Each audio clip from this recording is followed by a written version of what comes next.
পৃথিবীর মানুষগুলো কাবাকে ভালোবাসে।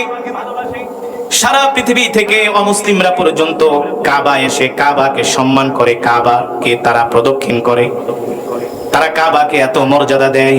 অত্যাচারী বাদশা আবরাহার কাছে এই বিষয়টা ভালো লাগলো না। অত্যাচারী বাদশা আবরাহা তিনি নিজেও চিন্তা করলেন, যেহেতু সারা পৃথিবীর মানুষ মক্কায় যায়, মক্কার মানুষদের সম্মান বাড়ে কাবার কারণে, মক্কার মানুষদের ঐতিহ্য হলো কাবা, মক্কার মানুষদের সম্মান করে একমাত্র কাবার কারণে। আবরাহা অত্যাচারী বাদশা সে চিন্তা করলো, আমি নিজেও একটা কাবা বানাবো, আমি নিজেও একটা ঘর বানাবো। বলেন নাউজুবিল্লাহ। কোন জায়গায় হবে সেই ঘর? সেই ঘরটা তিনি বানিয়েছিলেন। ইয়ামেনের রাজধানীর নাম হলো সানা। নাম কি? ইয়ামেনের রাজধানীর নাম হলো সানা। সেখানে সে একটা ঘর বানালো কাবার মতো, কাবার মতো কারুকার্য করে একটা ঘর বানালো আর ধান্দা করার চিন্তা করলো। এ হাল তেরা মাল হে, মকসুদ তেরা চাল হে, কে আজীব তেরা জাল হে। ঠিক কিনা বলো? জাল পাতলো টাকা কামানোর জন্য। ইয়ামেনের রাজধানীতে আবরাহা একটা ঘর বানালো। ঘর বানানোর পরে তিনি সারা পৃথিবীর মানুষের কাছে এলান করে দিল, শোনো, তোমরা কেন সেই সৌদি আরবের কাবায় যাবা, মক্কায় যাবা? সেখানে তোমাদের যাবার দরকার নেই এত কষ্ট করে। আমি তোমাদের জন্য একটা ঘর বানিয়েছি, তোমরা মক্কায় না যায় এখন থেকে তোমরা ইয়ামেনে আসো, সানাতে আসো, আমার ঘর তোমরা প্রদক্ষিণ করো। বুক ভরা স্বপ্ন নিয়ে আবরাহা ঘর বানাইলেন ধান্দা করার জন্য। কি করার জন্য? ধান্দা করার জন্য ঘর বানাইলেন। কিন্তু মানুষ ওর ঘরে আসবে তো দূরের কথা, রাত্রবেলা আইসা মানুষ ওর ঘরের মধ্যে প্রস্রাব করে যায়। কি করে যায়? প্রস্রাব করে যায়, থুতু মেরে যায়, মলত্যাগ করে যায়, মলত্যাগ। এর চাইতে আর অপমানের কিছু হতে পারে না। বিভিন্ন দেশ থেকে যুবকরা দলে দলে ইয়ামেনের রাজধানী সানাতে যায়, কিন্তু ঘর প্রদক্ষিণ করে না। রাতের অন্ধকারে যায় তারা প্রস্রাব করে দিয়ে আসে তার ঘরের উপরে। এর চাইতে একটা মানুষের কাছে লজ্জার আর অপমানের কিছু হতে পারে না। ঠিক কিনা বলো? ইয়ামেনের রাজধানী কিছু মানুষ যে আবরাহাকে বলল, আপনি ঘর বানাইছেন, আপনার ঘরে মানুষ আসবে তো দূরের কথা, মুসলমানের ঘর কাবায় যায়, আল্লাহর ঘরে মানুষ সেজদা দেয়, সেই ঘরকে ভালোবাসে, আর আপনার ঘরের ভিতরে এসে প্রস্রাব করে যায়। এটা আবরাহার খুব লাগলো, বুঝেন নাই?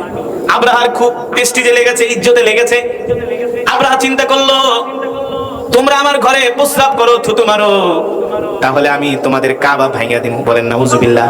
যদি তোমাদের কাবা ঘর আমি ভাঙ্গা দিই, তাহলে তোমরা বাধ্য হইয়া আমার ঘরে আসবা। কত সুন্দর হিসাব! বাধ্য হইয়া তারপরে তোমরা আমার ঘরে আসবা। এবার আবরাহা চিন্তা করলো, আবরাহার সময় শেষ হয়ে আসছে। সে সিদ্ধান্ত নিল, আমি কাবায় যাব, আমি মক্কায় যে মুসলমানদের কাবা আল্লাহর ঘর আমি বাইতুল্লাহ ভেঙে ফেলবো। আর যখন বাইতুল্লাহ ভাঙবো তখন মানুষগুলো ডাইভার্ট হইয়া ইয়ামেনের দিকে আসবে, তখন আমার জনবল বাড়বে, আমার পাল্লা ভারী হবে, আমার যে স্বপ্ন সেটা পূরণ হবে।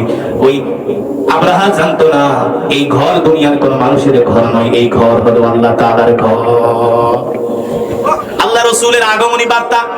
আবরাহা ঘর ভাঙতে যাবে আল্লাহর ঘর, এটা আল্লাহ রাসূলের আগমনী বার্তা। কি?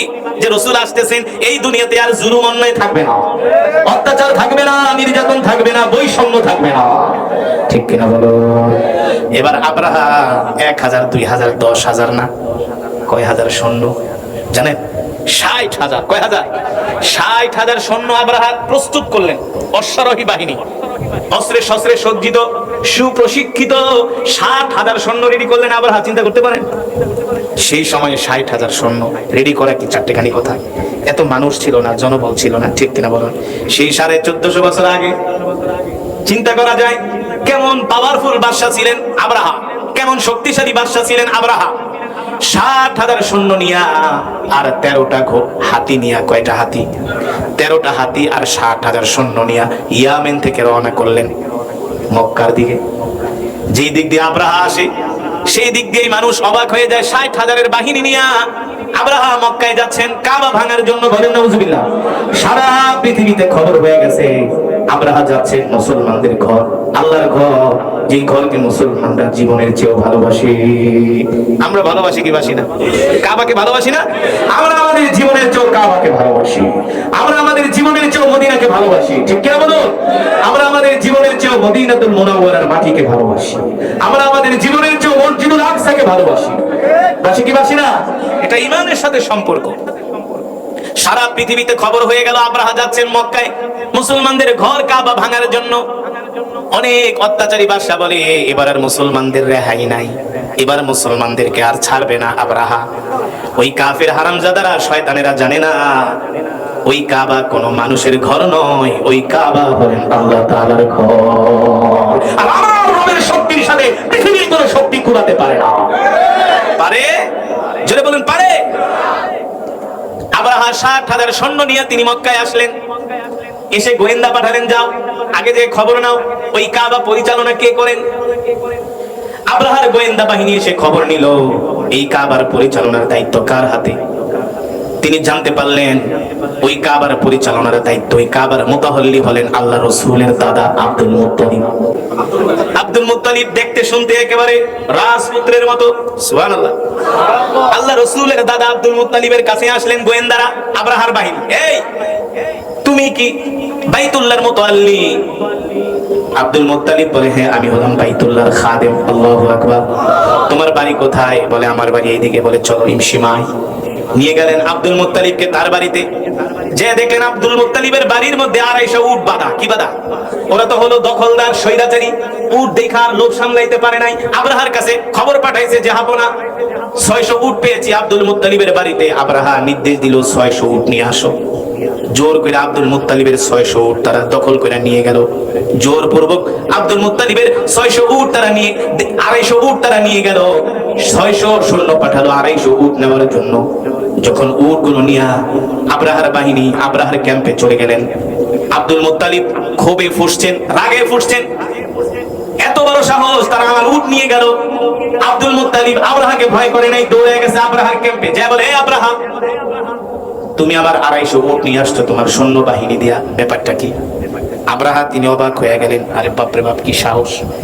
৬০,০০০ সৈন্য নিয়ে আইছি কাবা ভাঙতার, সে আইসা আমার কাছে উট চাই। হ্যাঁ, সাহস কাকে বলে?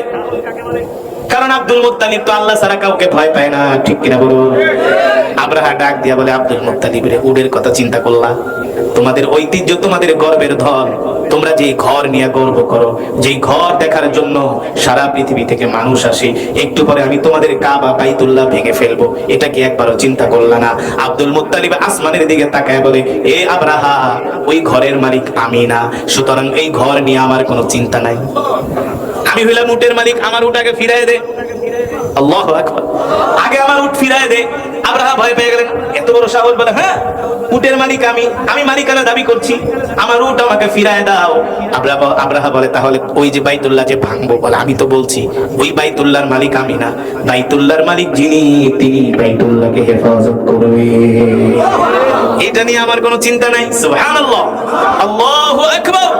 আর জয় বলুন আল্লাহু আকবার। আব্রাহা ভয় পেয়ে গেলেন। আব্দুল মুত্তালিব তার দলবল নিয়ে বলে, উঠলো, আর যদি আমার উটের দিকে তাকাস, আব্রাহা একেবারে হাত ভেঙে ফেলবো। আব্রাহা অবাক হয়ে তাকায় আছে, কিরে আব্দুল মুত্তালিবের এত সাহস, আমাকে ধমক দিচ্ছে। এবার আব্দুল মুত্তালিব তার লোকজন নিয়ে ২৫০ উট নিয়ে আসেন আব্রাহার ক্যাম্প থেকে।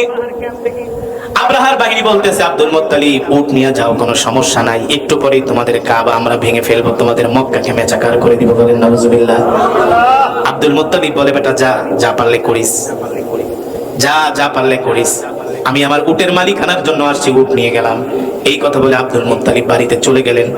আব্রাহা তার বাহিনীকে নির্দেশ দিচ্ছেন, তোমরা দলে দলে ভাগ হয়ে যাও, চারদিক থেকে তোমরা কাবার দিকে আক্রমণ করবা, আমরা কাবাকে মাটির সাথে ঘুরিয়ে দিব। বলেন নাউজুবিল্লাহ। এই কথা বলার পর আব্রাহার বাহিনী দলে দলে ভাগ হয়ে তারা চতুর্দিক থেকে কাবাকে ঘিরে ধরলেন। কাবার দিকে তারা যাচ্ছেন দলে দলে অস্ত্র নিয়ে কাবা ভাঙার জন্য। এই দৃশ্য দেখার পরে আব্দুল মুত্তালিব সইতে পারলেন না, তিনি দৌড়ে গেলেন কাবার সামনে। কাবার দরজার চৌকাঠ ধরে তিনি আসমানের দিকে তাকায়া, একটা শিকল ধরে তিনি আসমানের দিকে তাকায়া ঝুলে তিনি আসমানের দিকে তাকায়া তিনি কান্না করতেছেন আর বলতেছেন, ও কাবার মালিক, ও বাইতুল্লাহর মালিক, আব্রাহা ১০০০ ২০০০ না ৬০,০০০ সৈন্য নিয়ে আসছে আপনার ঘর ভাঙার জন্য। এই আব্রাহার সাথে আমি যুদ্ধ করে আপনার ঘর আমি হেফাজত করতে পারবো না। আমি তো আপনার ঘরের একজন খাদেম মাত্র, আমি তো দুর্বল, আপনি তো সবল, ঠিক কিনা বলো? আপনি তো সারা পৃথিবীর মালিক, একচ্ছত্র ক্ষমতার মালিক আল্লাহ। আপনি আপনার ঘরকে হেফাজত করে, আপনি আপনার ঘরকে সাহায্য করেন। আল্লাহু আকবার। আব্দুল মুত্তালিব মুত্তালিব কাবার চৌকাঠের উপরে দাঁড়ায় শিকল ধরে তিনি আসমানের দিকে তাকায় তাকায় কান্না করতেছেন। আব্রাহার বাহিনী তাকায় দেখে আব্দুল মুত্তালিব আসমানের দিকে তাকায় আছে। আব্রাহার বাহিনী বলে, আব্দুল মুত্তালিব যতই কান্দো কোনো লাভ হবে না, আজকে আমরা তোমাদের ঘর ভাঙবই। বলেন নাউজুবিল্লাহ। আল্লাহ তাআলা কোরআনুল কারীমের মধ্যে সূরা নাজিল করে দিলেন সূরাতুল ফিল। আলাম তারা কাইফা ফাআলা রাব্বুকা বিআসহাবিল ফিল আলাম ইয়াজআল কাইদাহুম ফি তাদলিল ওয়া আরসালা আলাইহিম তায়রান আবাবিল। আল্লাহু আকবার। ওয়া আরসালা আলাইহিম